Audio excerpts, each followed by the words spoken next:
이미 우리는 요나스를 지난 2주에 걸쳐서 주일 설교 시간을 통해서 살펴봤고요. 이제 그게 서론에 해당되는 그런 내용이라고 한다면 이제 오늘부터 좀 본격적으로 요나스를 살펴보게 됩니다. 근데 이 서론을 통해 지난 2주 주일 예배를 통해 살펴본 것처럼 하나님께서는 요나에게 큰 성읍 니느웨로 가서 말씀을 전해라 이런 사명을 주셨는데 여러 이유를 제가 그때 이제 분석을 해드렸고요. 요나는 그 말씀이 탐탁지 않아서 하나님 말씀에 불순종하고 정반대 방향인 다시스를 향해 배를 타고 이제 도망을 갑니다. 여기까지가 이제 지난 2주간 살펴봤던 말씀이고요. 그 과정에서 큰 폭풍을 만나서 이제 죽을 고생을 하는 그런 내용도 이제 살펴봤는데요.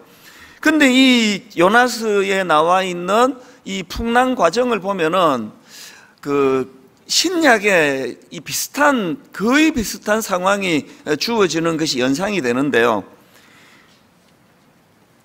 사도행전 27장에 보면은 이 사도 바울이 복음을 전하러 가다가 붙잡혀가지고 이 로마로 호송되는 과정에서 배를 타고 로마를 가다가 유라굴로라는 태풍을 만납니다. 그 내용이 사도행전 27장 18절 19절입니다. 우리가 풍랑으로 심히 애쓰다가 이튿날 사공들이 짐을 바다에 풀어버리고 사흘째 되는 날에 배의 기구를 그들의 손으로 내버리니라. 이 본문과 굉장히 비슷한 상황입니다. 태풍을 만나고 이제 배에 있는 물건들을 다 이제 집어 던지고 어떻게 해서든 배를 가볍게 해서 자기들이 살아야 되겠다 이런 모든 게 다 거의 비슷한데요. 결정적인 차이가 하나 있습니다. 요나는 다른 하나님 알지 못하는 사람들이지만 그 선장이 살아보겠다고 막 정말 애를 써서 이리저리 몸부림을 치고 있는데 선지자라는 요나는 배 밑층에 가서 잡니다.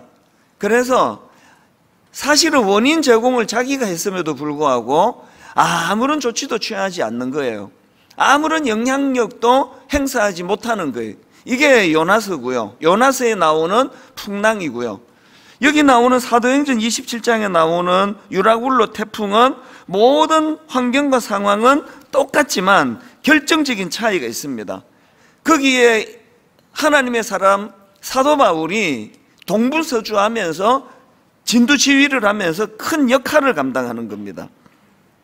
사실 이 바울이 겪은 이 상황은요, 포박당한 죄수의 신분이에요. 복음 전하다가 잡혀가지고 지금 재판받으러 가는 과정이거든요. 그래서 풍랑을 만나기 전에는 사람들에게 눈길도 하나 받지 못하던 사람이 바울이거든요. 그랬는데 딱 그 배가 위기를 만나니까 죄수의 신분임에도 불구하고 바울이 맹활약을 하게 되는 거거든요. 그럼 이제 이 요나하고 사도 바울에게 있어서 어떤 차이점이 이런 큰 차이를 만들었느냐, 저는 거기서 딱 한 가지를 발견하는데요. 사도행전 27장에 나오는 사도 바울의 말을 한번 들어보십시오. 본인이 직접 하는 이야기입니다. 27장 21절부터 세 번역으로 읽어드리겠습니다. 사람들은 오랫동안 아무것도 먹지 못하고 있었다. 그때 바울이 이렇게 말하였다. 여러분은 내 말을 듣고 크레타에서 출항하지 않았어야 했습니다. 그랬으면 이런 재난과 손실은 당하지 않았을 것입니다. 그러나 이제 나는 여러분에게 권합니다. 기운을 내십시오. 이 배만 이를 뿐 여러분 가운데 한 사람도 목숨을 잃지는 않을 것입니다. 바로 지난밤에 나의 주님이시오 내가 섬기는 분이신 하나님의 천사가 내 곁에 서서 바울아 두려워하지 말아라. 너는 반드시 황제 앞에 서야 한다. 보아라, 하나님께서는 너와 함께 타고 가는 모든 사람의 안전을 너에게 맡겨주셨다 하고 말씀하셨습니다. 그리고는 결론 25절입니다. 그러므로 여러분 힘을 내십시오. 나는 하나님께서 나에게 말씀하신 그대로 되리라고 믿습니다. 공통점이 뭐죠? 요나에게도 말씀이 임했습니다. 2주 전 설교를 다시 들어보세요. 요나스의 시작은요, 여호와의 말씀이 아미떼의 아들 요나에게 임하니라 이르시되, 이렇게 시작하는 게 요나스거든요. 바울에게도 말씀이 임했습니다.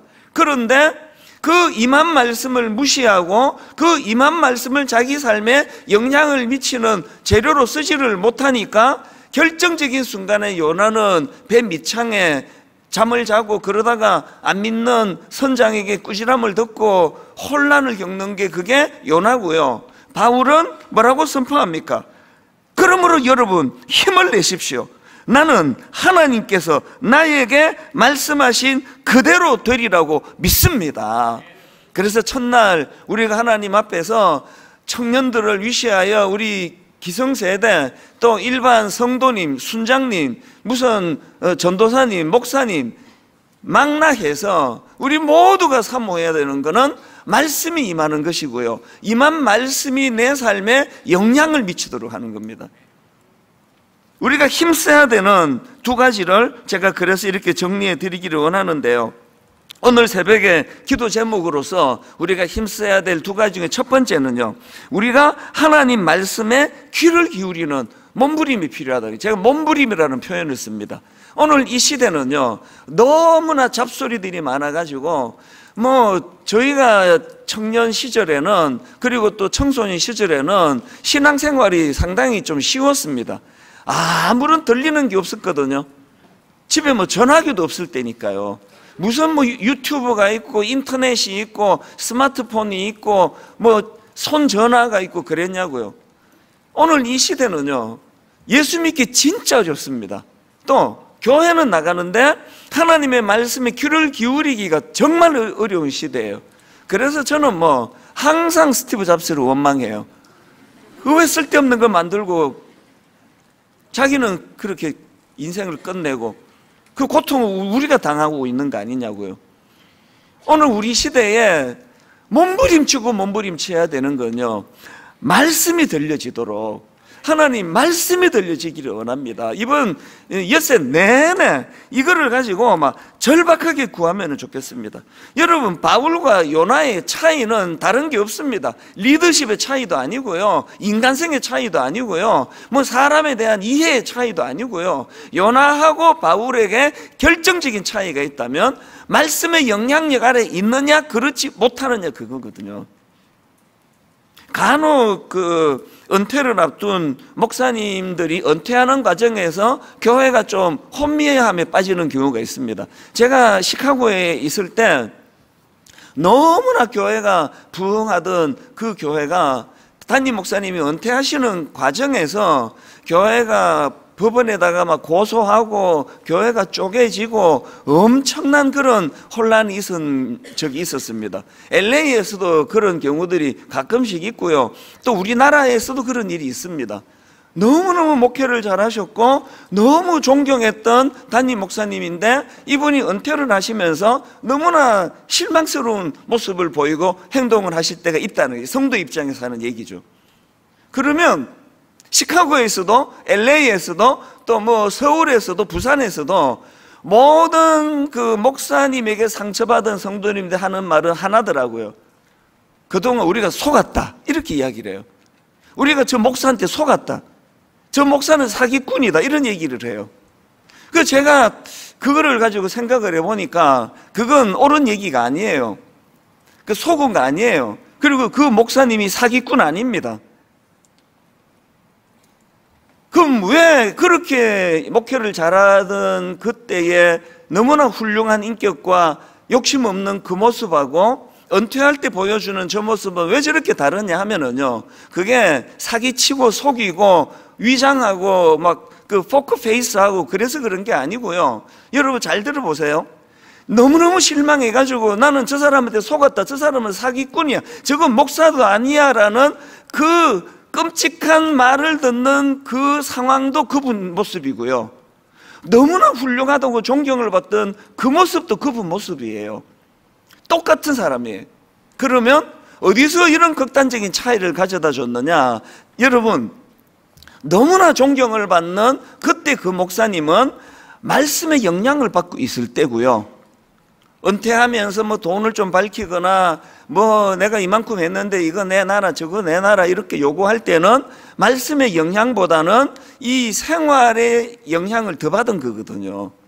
그래서 제가 가끔씩 그 얘기를 하잖아요. 이 청년들이 모여 있으니까 이야기를 또 해야 될 것 같아요.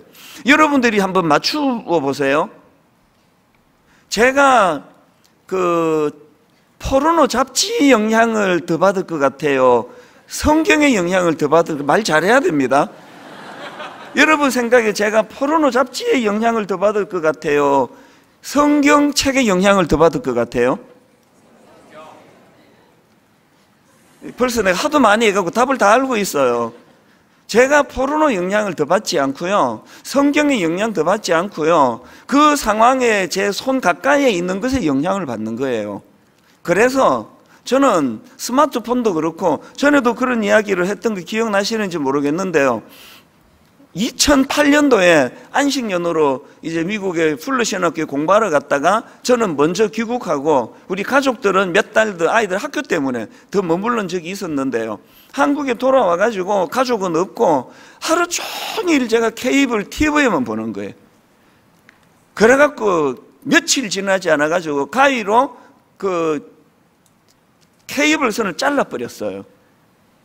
5초 뒤에 후회했습니다. 막 이 금단 현상이 있더라고요. 이게 제 정책이에요. 그 옛날에는요, 그 채팅 이런 걸 그 전화선으로 했습니다. 그 전화선으로 채팅하니까 채팅을 하고 있는 동안에는 이게 이제 통화 중이 되거든요. 그거 통제가 안 될 때 선을 끊은 적이 있고, 저는 뭐 글빛하면 선을 끊어요. 그 인터넷 연결되는 선도 제가 통제가 안 되면 끊어버려요. 우리가 말씀을 사랑하는 거 다 알거든요. 말씀을 읽어야지. 어느 성도가 신년에 성경 일독을 결심하지 않느냐고요. 왜 못하느냐? 잡소리가 너무 많이 들려가지고 성경 읽기에 집중하기 어려운 거거든요. 오늘 우리가 이 자리에서 막 감정적으로 막 격앙이 되고 뜨거워지고 충만하고 눈물 콧물 쏟으면서 말씀 사랑한다 선포하는 것보다 더 중요한 건요, 하나님의 말씀이 들리는데 방해되는 걸 잘라내는 거예요.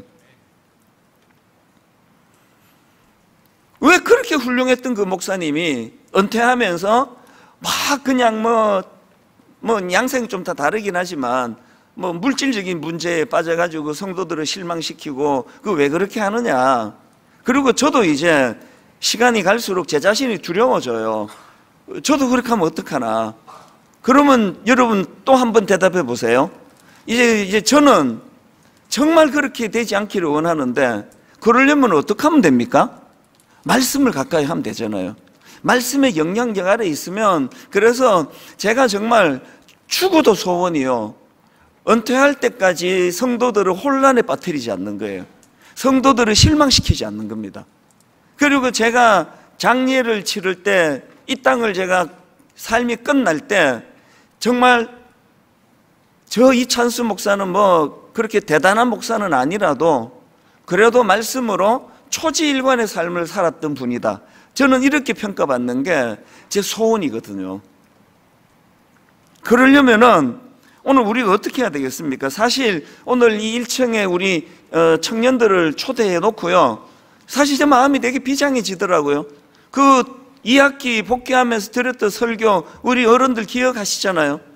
우리 어른들에게 제가 당부하고 싶은 게 뭐냐, 청년 다윗이 젊었을 때 다윗 주변에 두 종류의 어른이 있었는데, 자기 잘 살자고 자기 권력을 유지하자고 젊은 청년을 다윗을 죽이려고 했던 악한 사울 같은 어른이 있었고, 그런가 하면은 그 악한 사울 같은 어른 때문에 다윗이 인생의 위기를 만났을 때, 절망할 때 찾아갈 사무엘 같은 어른이 있었다. 이 두 어른이 다 있었다고 한다면 분당 우리 교회는 사무엘 같은 어른들이 있어서 우리 청년들이 이 교회에서 사무엘 같은 어른을 만나는 그 만남의 축복을 제공해 줘야 한다는 설교를 제가 드렸는데요, 오늘 우리 청년들을 눈으로 보면서 그 한 번 어른들이 또 저 자신이 그런 각오를 새기면 좋겠습니다. 그래서 하나님, 저는 우리 자녀들에게 또 우리 교회 청년들에게 사무엘과 같은 어른이 되기를 원합니다.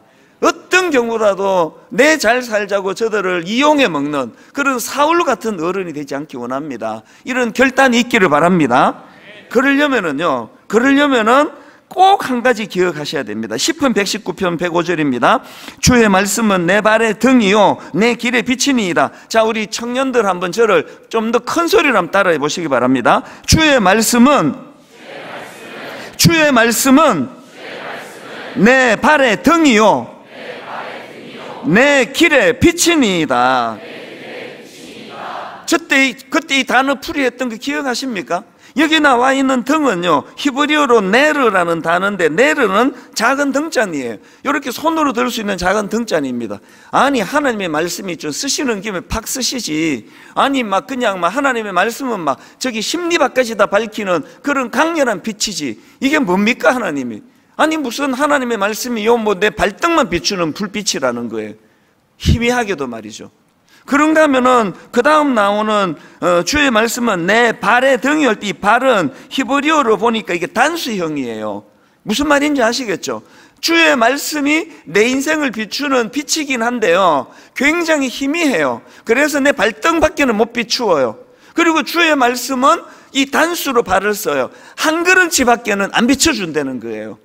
이게 뭘 말씀하시는지 여러분 아셔야 됩니다. 하나님이 인색하셔서 그런 게 아니고요, 한 걸음 한 걸음마다 하나님을 의지하라고, 한 걸음 한 걸음마다 하나님의 말씀을 의지하라고, 그래서 한 걸음만 비추어주는 그 불빛을 허락해 주신다는 겁니다. 그래서 저는 여러분들이 이제 말씀을 사랑해야 되겠다, 내가 말씀을 가까이 해야 되겠다. 어제 사실은 우리 일부 어제 그 주일 예배 때 시간이 없어가지고요, 그 뒷부분만 불렀지만 이 찬양을 제가 너무 한 주간 묵상했거든요. 말씀 앞에서 경외함으로 주께 홀로 씁니다. 생명의 말씀 읽고 순종해 주를 예배합니다. 기록된 말씀 힘이 있어서 진리로 우리를 거룩해 하며, 거룩한 말씀 세세 영원히 복음이 되어 말씀하시는, 시간이 없어서 엑기스만 불렀던 게 그 다음입니다. 하나님 말씀에 두려워 떠는 자, 하나님 말씀에 두려워 떠는 자, 그 말씀에 생명을 거는 자, 하나님 말씀에 두려워 떠는 자. 지금 우리가 살펴보고 있는 요나에게는 말씀이 임하지 않은 게 문제가 아니에요. 요나는 임한 말씀을 두려워 떨지 않은 거예요. 많은 목사님들이 제가 말씀이 임하지 않는 게 문제가 아니에요. 말씀을 두려워 떠는 마음으로 받지 않는 거거든요. 우리 청년들에게, 모태신앙에게 말씀이 임하지 않는 게 아닙니다. 묵상하시잖아요. 묵상하지 않아도 지하철을 타고 가다가, 버스를 타고 가다가, 길을 가다가 말씀이 계속 임해요. 그 임함에 무게를 두지 않기 때문에 잊혀지는 거죠. 하나님 말씀에 두려워 떠는 자, 그 말씀에 생명을 거는 자, 그 한 사람 찾으시는 주님의 약속을 믿어. 저는 오늘 우리 청년들이 뭐 기성세대도 마찬가지지만, 우리는 뭐 바울이 죄수의 신분으로 그 유라굴로 태풍이 나는 그 배에 타고 있었는데요, 풍랑이 이는 그 상황이 오기 전까지는 바울은 졸 같은 인생이었습니다. 누가 그 포박당한 죄수를 눈길을 주겠냐고요. 포박당한 바울은 졸 같은 인생이었지만, 그러나 결정적으로 그 배 안의 공동체가 위기를 만나고 배 안에 있는 공동체 사람들이 그 풍랑으로 인해서 절체절명의 위기를 만나니까 그 졸 같은 바울이 갑자기 엄청난 역할을 하잖아요. 진두지휘하면서 내 말을 들으라고. 그리고는 위기에서 그들을 건져주는, 이게 저는요, 이게 예수 믿는 청년이라 생각해요. 여러분 평소에 너무 뭐 그렇게 자꾸 멋있는 척 하지 마세요. 멋있지도 않아요. 뭐 그냥 그저 그런 거죠. 뭐 일상에서 뭐 그렇게 우리가 멋있어야 되느냐고요. 그 그렇게 머리 모양도 잘해야 되고, 우리 이동선 전사님 보니까 벌써 또 머리를 싹 하고 와가지고 새신랑 같이 그렇게 찬양을 하고 있더라고요. 딱 눈에 띄더라고요. 저도 하고 싶었는데 토요일에 타이밍을 놓쳤습니다. 새신랑 같이 찬양을 하는 거 좋은데요, 찬양 인도를 잘해야지 뭐 새신랑같이 쓰는 그게 뭐가 중요하냐고요. 이동선 전사님 오늘 찬양 인도를 못했다는 게 아니라 제가 지금 무슨 말 하는지 아시겠죠? 예수 믿는 우리는요, 너무 인기 있으려고 막 뭐 좋아요 이거 못 받아가지고 안다라고 그런 사람이 아니에요. 평소에 저나 여러분은 그냥 평범한 동네 눈길 하나 받을 수 없는 뭐 그렇게 두드러지는 게 하나도 없는, 심지어는 바울처럼 억울한 일을 당해가지고 저울 같은 인생처럼 그렇게 된다 하더라도 우리의 진가는 결정적인 어떤 순간에, 우리의 진가는 유라굴로 태풍으로 모두가 절망하는 그 순간에 드러내는 거거든요. 제가 오늘 청년들한테는 여러 번 말했고 오늘 제가 공식적으로 말할 것이고요. 이제 기회가 되면 또 주일 예배 때 선포할 겁니다. 제 남은 목회는 청년 살리는데 힘을 쏟을 것입니다. 저는 반성을 요새 많이 하고 있거든요. 분당 우리 교회가 막 너무 정신없이 굴러가서 청년들에게 손이 안 미쳤어요. 여력이 안 갔었는데 올해 들어와서 제가 청년들을 만나고 청년 부서를 보면서 정말 제가 마음이 아파요. 너무 많은 청년이 지금 교회에 상처를 받고, 너무 많은 청년이 교회에 대해 오해를 하고 있고, 뭐 너무 많은이라는 거 이제 제 기준이에요. 저는 그거를 인식을 못했다가 발견했기 때문에, 그래서 제가 얼마 전에 우리 청년부 교역자들하고 담당자들한테 제가 그 글을 쓰면서 그 새벽에 하나님이 영혼을 갈아 넣는 게 이런 거구나, 영혼을 갈아 넣어서 청년부 대학부를 살리고 싶다, 그런 욕구를 제가 피력한 적이 있는데요. 이제 여러분 우리 청년들이 살아나야 돼요. 여러분들이 이제 그 유라굴로 태풍 안에 바울이 돼야 돼요. 여러분이 요나서 1장에 나오는 그 풍랑 속에 요나가 되면 안 돼요. 평소에는 나 선지자라고 막 멋지게 휘어잡고 나는 말씀도 임한다고 떠들고 다니다가 결정적으로 풍랑이 만나면 배 밑에 숨어가지고 잠이나 자버리는 이런 청년은 곤란합니다. 오늘 여러분이 이 결단을 하신다면 모든 걸 걸고 여러분 밀어드릴 거예요. 분당 우리 교회 청년들이 다음 세대를 살리는 주역들이 배출되는 교회가 되기를 바랍니다. 그러려면 어떻게 해요? 어떻게 해야 된다고요? 하나님 말씀에 두려워 떠는 자가 돼야 됩니다. 하나님 말씀에 인생을 거는 자가 돼야 됩니다. 하나님 말씀에 순종하며 따라가는 자가 돼야 됩니다. 이게 첫 번째 오늘 우리의 기도 제목이고요. 두 번째 우리가 힘써야 되는 게 뭐냐? 주변 사람의 말에 귀 기울이기예요. 이게 제가 최근에 발견한 굉장히 독특한 메시지예요.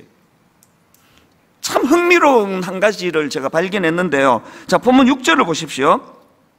선장이 그에게 가서 이르되 자는 자여 어찌함이냐, 일어나서 내 하나님께 구하라. 자는 자여 어찌함이냐, 일어나서 내 하나님께 구하라. 그런데요, 이게 중요한 게 뭐냐면 여기 나오는 구하라라는 이 단어가 2절에도 똑같은 단어가 나온다는 사실이에요. 자, 요나서 1장 2절을 보십시오. 여호와의 말씀이 아미떼의 아들 요나에게 임하니라. 이르시되 너는 일어나 저 큰 성읍 니느웨로 가서 그것을 향하여 외치라. 즉 하나님이 요나에게 요나서 시작할 때 첫 관문으로 주셨던 말씀이 외치란데요. 여기 나와 있는 외치라 이 단어가 지금 선장이 요나를 꾸짖으면서 하는 네 하나님께 구하라, 이게 하나님이 2절에서 주신 그 단어라는 겁니다. 여러분 어떻게 생각하세요?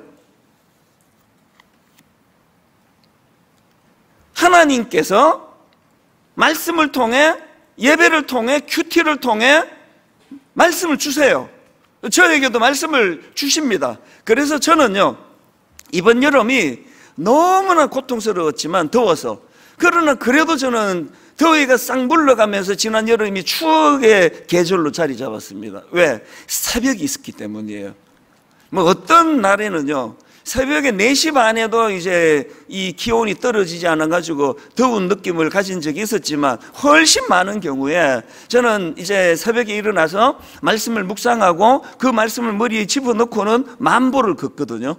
그러면서 주신 말씀을 묵상하고 이 시간이 너무너무 행복했고요. 더 행복했던 게 뭔지 아십니까? 이렇게 하나님 말씀을 묵상하는 여름이어서 지난 여름이 너무 행복했고, 지난 여름에 하나님께서 대학부 청년부를 살리라는 좀 저에게는 생뚱맞은, 너무 이제 제가 관심을 안 기울이고 있던 부분에 대한 하나님의 말씀을 받았기 때문에, 아니죠, 원래 들어와가지고는 대학부 청년부에 많은 생각을 한 거가 사실이에요. 그러고는 이제 이번 여름 내내 우리 대학부 담당자들, 청년부 담당자들, 예전에 청년부를 담당하던 목사님 수없이 만났어요. 여름 내내 만났습니다. 계속 만나면서 하나님께서 새벽에 하나님이 친히 저에게 말씀으로 저를 인도하시지만, 제 후배 목사님들이 선장이 돼서 어떤 때는 저에게 충고도 하고 어떤 때는 저에게 권면도 하고, 충고는 많지 않았습니다. 담임 목사한테 충고하는 일은 용기가 좀 필요한가 봐요. 그래도 이제 여러 권면도 듣고, 그래서 제가 이번 여름 내내 너무 행복했습니다. 오늘 여러분, 우리가 알아야 되는 게 뭐냐, 이문장 목사님 책에 보니까 이 부분을 이렇게 설명합니다. 요나는 지금 하나님의 명령과 똑같은 말을 선장의 입을 통해서 듣고 있다는 거예요. 이 메시지를 아시겠습니까? 하나님께서는 처음에 요나에게 직접 명령하셨지만 그 명령을 도대체 요나가 들어먹지를 않으니까 이번에는 안 믿는 선장을 통해서 말씀하고 계신다는 거예요. 왜 이렇게 골치 아픈 교회를 나와야 되느냐고요? 왜 그 복잡한 청년부를 참석해야 되느냐고요? 왜 그런지 아십니까? 왜 다락방에, 소그룹 다락방에 어른들 보고 그렇게 강조합니까? 원래 지금 작년에 비해서 다락방 참석률이 저희 교회가 확 올라갔는데, 1만 성도 파송 운동 이후를 기준으로 내년에 저는요 욕심이 좀 있습니다. 내년에 우리 기성세대 다락방 소그룹은요 원래의 1배 반에서 2배가 더 출석 숫자가 늘어나기를 바라요. 다락방 가면 상처 많이 받습니다. 청년들도 그러지 않아요? 소그룹 하면 상처 안 받는 표정을 짓고 있네. 그러면 우리 집에서 하면은 마음이 하나도 안 드는 그런 사람이 한두 있지 않아요? 우리 일반 성도들의 특세하면은 막 반응이 빵빵 터져가지고 너무 신나는데, 오늘은 여러분이 지금 너무 졸려한지 반응이 없어서 빨리 끝내야 될 생각을 하고 있습니다. 왜 말을 안 해요? GBS 이런 거 하면은 그 마음에 안 드는 또 이상한 사람 한둘이, 내가 또 있는 거 강요하는 것 같긴 한데, 있어야 돼요. 그런 이상한 사람이. 진짜 그렇다니까요. GBS를 하면은요, 또 우리 다락방 성경 보면 꼭 이상한 사람이 하나 있습니다. 반드시 있어야 돼요. 그래서 이제 여러분 이제 다음 주일날 한번 둘러보세요. 그 GBS에 한 명 반드시 있습니다. 아무도 없으면 자기가 그 사람이에요. 그 한 명은 반드시 있습니다. 그런데 놀라운 건요, 그 이상한 말을 하는 그 사람 때문에 괴로워하고 힘들어하고 이러면서 나머지 사람들이 기도하면서 영적으로 성숙해지고요. 그리고 또 참 시시한 사람처럼 보이는 그 이상한 사람, 오늘 본문으로 말하면 하나님 믿지도 않은 선장이 시시한 사람처럼 보이는 이 사람 말을 통해서 하나님의 말씀이 전해져요.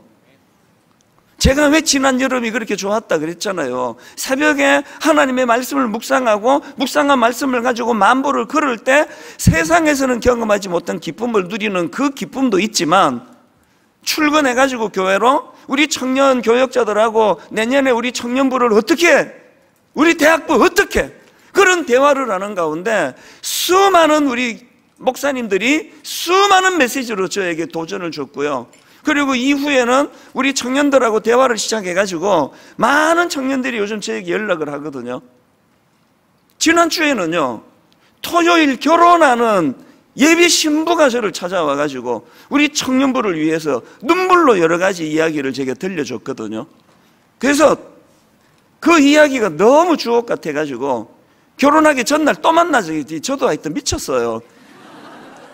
결혼하기 전날 예비 신부를 한 번 더 만나자. 그래갖고 내가 녹음을 안 했는데 나한테 들려준 이야기를 똑같이 한 번 더 해라. 근데 녹음을 했어요. 청년들 말에 귀를 기울이고 싶었거든요. 녹음해서 제가 그 이야기를 경청하는데, 너무나 많은 거기에 하나님의 뜻이, 저보다 나이가 내 딸 나이밖에 안 되는 그런 젊은 청년이지만 너무나 많은 메시지를 저는 이번 여름에 들었기 때문에 그 무더웠던 여름이 제게 추억이라니까요. 이 두 가지 아시겠습니까? 예수 잘 믿는다고 나는 말씀만 읽어, 나는 뭐 사람하고 대화하는 거 시간 아까워, 나는 뭐 성경 공부 GBS 가봐도 뭐 시시한 사람들이 모여가지고 뭐 재미 하나도 없으라고 생각한 걸 오늘 회개하시기를 바라요.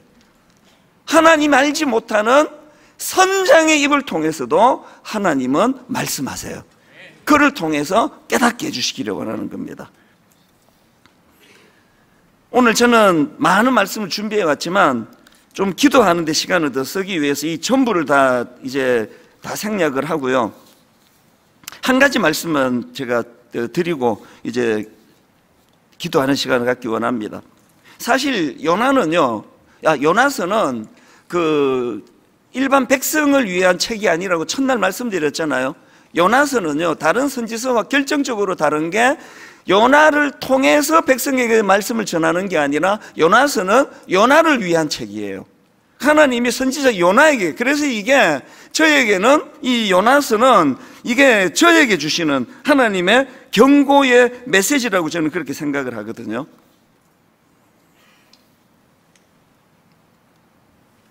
한 시대를 대표하는 선지자인 요나가 하나님의 말씀을 대놓고 불순종하는 거, 한 시대를 대표하는 지도자, 선지자, 영적인 지도자라는 요나가 그 배에서 어떤 일도 하지 않고 배 밑에 들어가 잠이나 자는 요나의 모습을 보면서 제가 깨달은 게 있죠. 알고 있었지만 이찬수 목사라는 이름 뒤에 나오는 타이틀이 저의 영성을 말해주는 게 아니라는 거예요.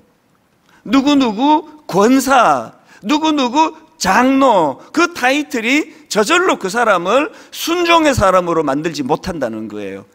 누구누구 순장, 그 순장이라는 타이틀이 순원들보다 영적으로 더 순종 잘하는 사람이라는 걸 말해주는 게 아니라는 사실이에요. 한국교회가 위기를 만났다면 여기에 오해 때문일 거예요. 목사 말은 무조건 순종해야 돼. 농담으로도 그렇게 얘기하시면 안 돼요. 그 사람 이름 뒤에 목사라는 타이틀이 붙는 게 그게 저절로 하나님의 뜻을 대변하는 순종의 사람이라는 걸 말하는 게 아닙니다. 그래서 제가요, 목사 안수 받을 때 굉장히 심각했거든요.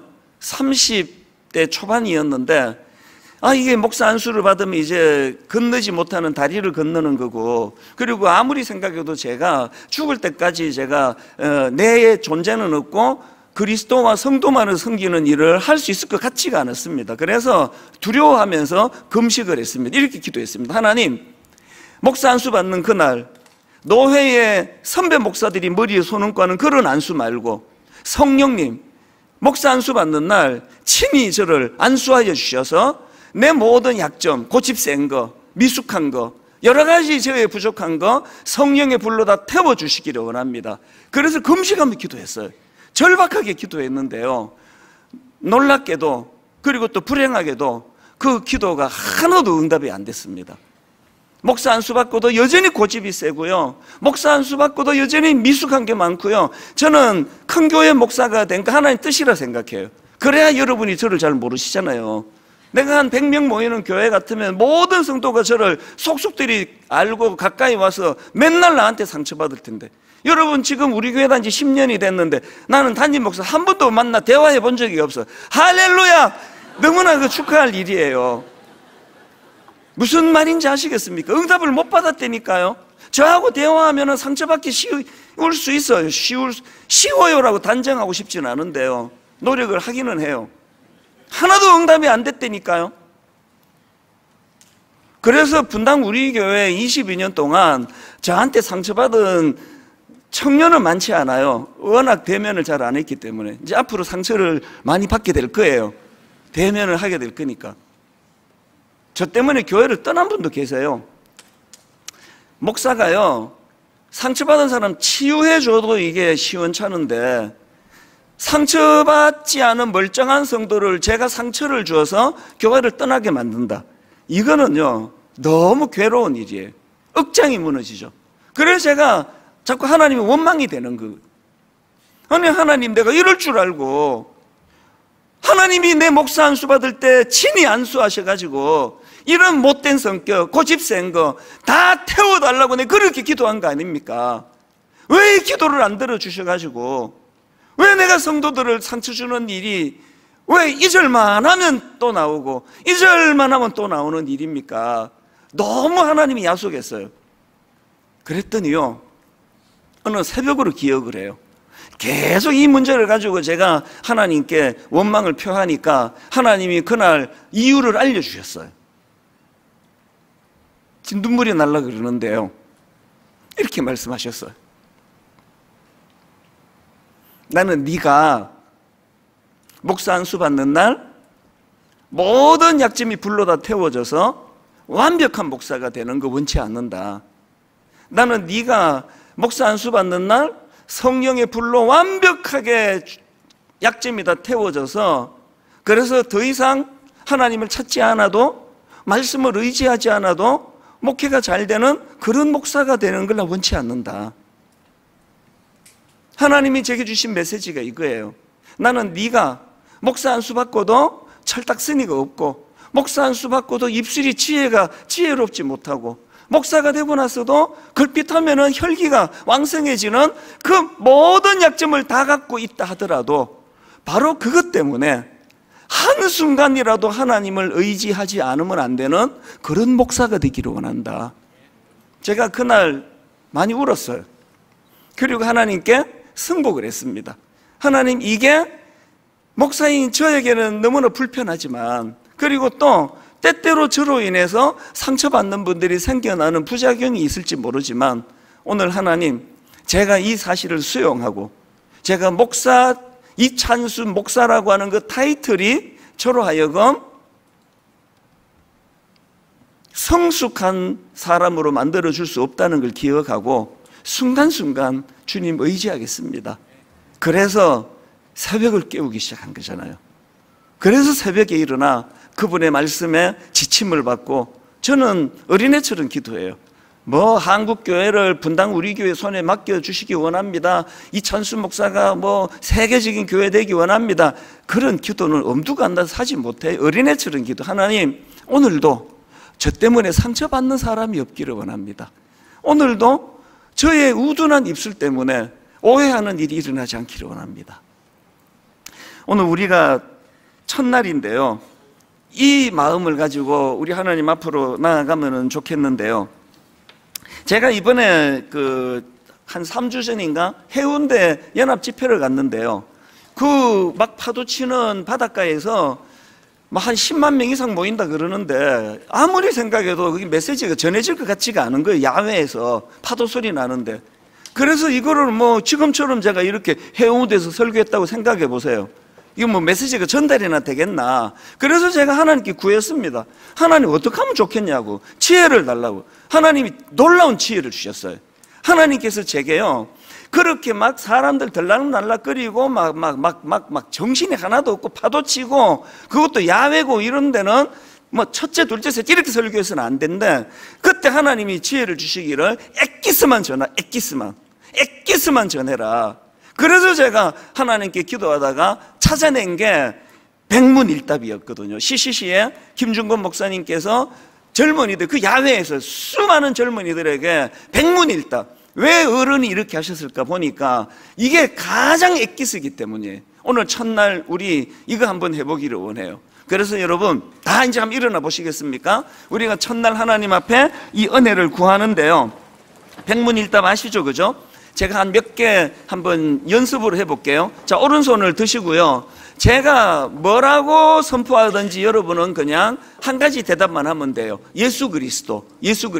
자, 우리 생의 주인이 누구십니까? 예수 그리스도. 우리 생의 주인이 누구십니까? 예수 그리스도. 여러분의 인생 목표는 무엇입니까? 예수 그리스도. 이제 그렇게 하면 되는 거예요.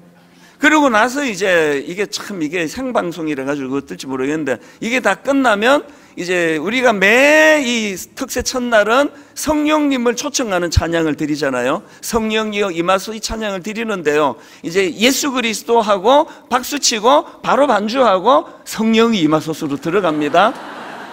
머리 잘 깎은 이동선 주사는 아시겠죠? 그죠?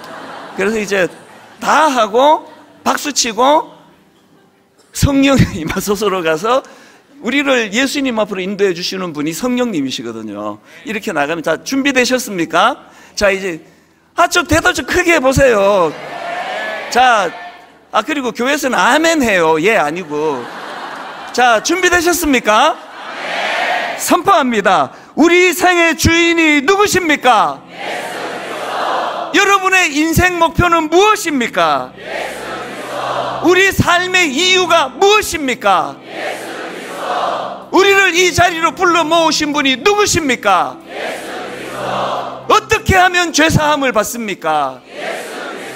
어떻게 하면 영원한 생명을 얻을 수 있습니까? 절망이 소망으로 바뀌어질 수 있는 비결은 무엇입니까? 교회 부흥의 열쇠는 무엇입니까? 누가 우리를 위하여 놀라운 계획을 갖고 계십니까? 누가 우리를 죽음에서 부활시키십니까? 누가 낙심한 우리에게 꿈과 희망을 주셨습니까?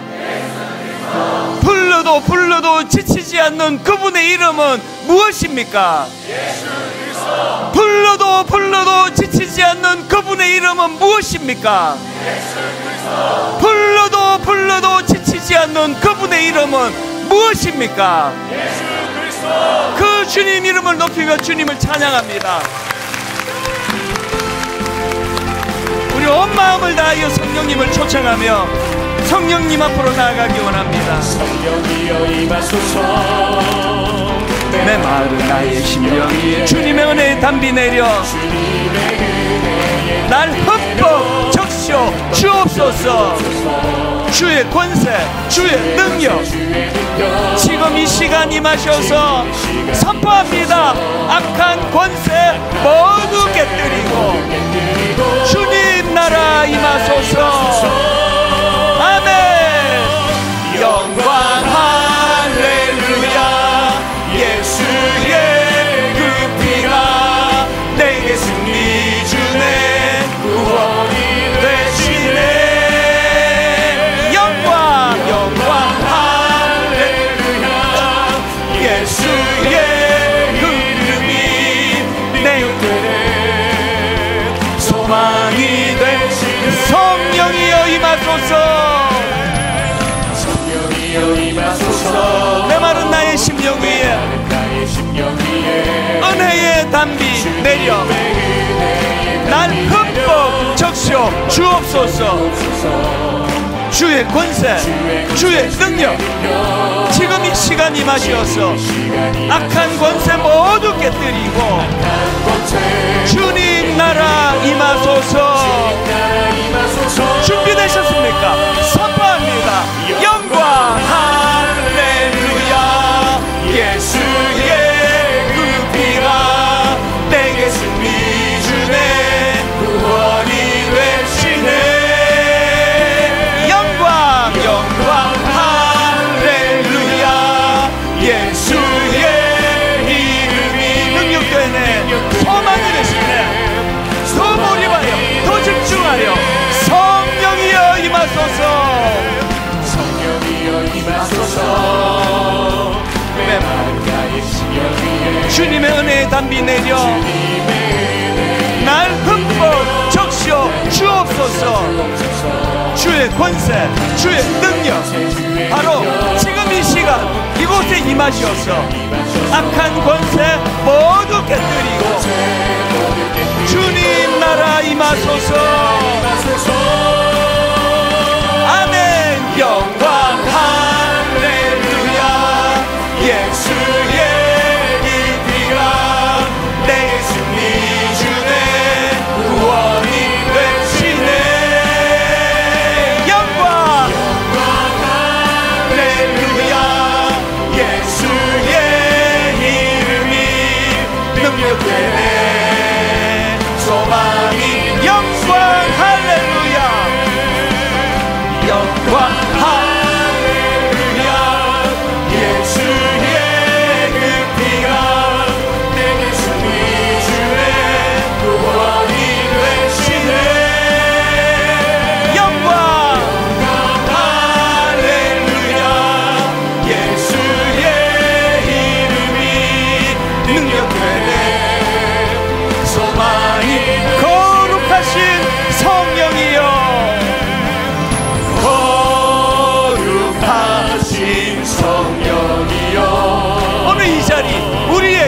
임하소서.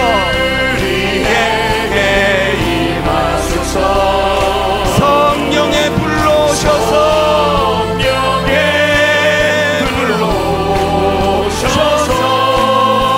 세상 헛된 마음 태우소서.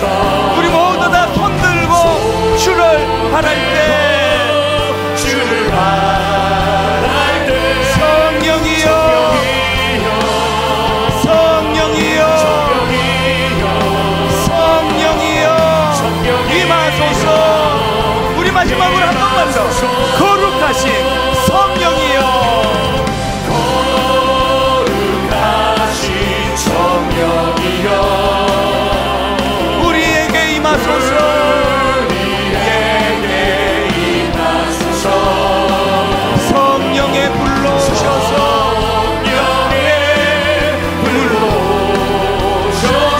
세상 헛된 마음 태우소서. 주님 앞에 우리 모두가 손들고 주를 바랄 때, 성령이여, 성령이여, 성령이여 임하소서. 첫날 하나님 앞에 드릴 기도가 있을 거예요. 제목 안 드릴게요. 여러분 다 아시잖아요. 그렇게 하시면 안 된다는 거. 하나님 세상 잡소리에 내 모든 세포 신경이 다 그곳을 향해 분산돼 버렸는데, 오늘 하나님 말씀에 집중하기 원합니다. 하나님 말씀에 내 모든 그 걸기를 원합니다. 오늘도 하나님 평상시에는 별 볼 일 없는 것 같은 삶을 사는 것 같은데, 어떤 위기를 만날 때, 어려움이 있을 때 바울처럼 하나님의 말씀이 임한 자들에게 이 시대와 이 사회와 이 교회에 하나님 지도자 되게 하여 주시고, 우리 다음 세대 청년들을 특별히 붙들고 기도하면서 우리 시간 주님 이름 큰 소리로 한번 선포하고 각자에게 주신 대로 큰 소리로 하나님 이름 불러 기도하기 원합니다. 같이 기도하시겠습니다. 주여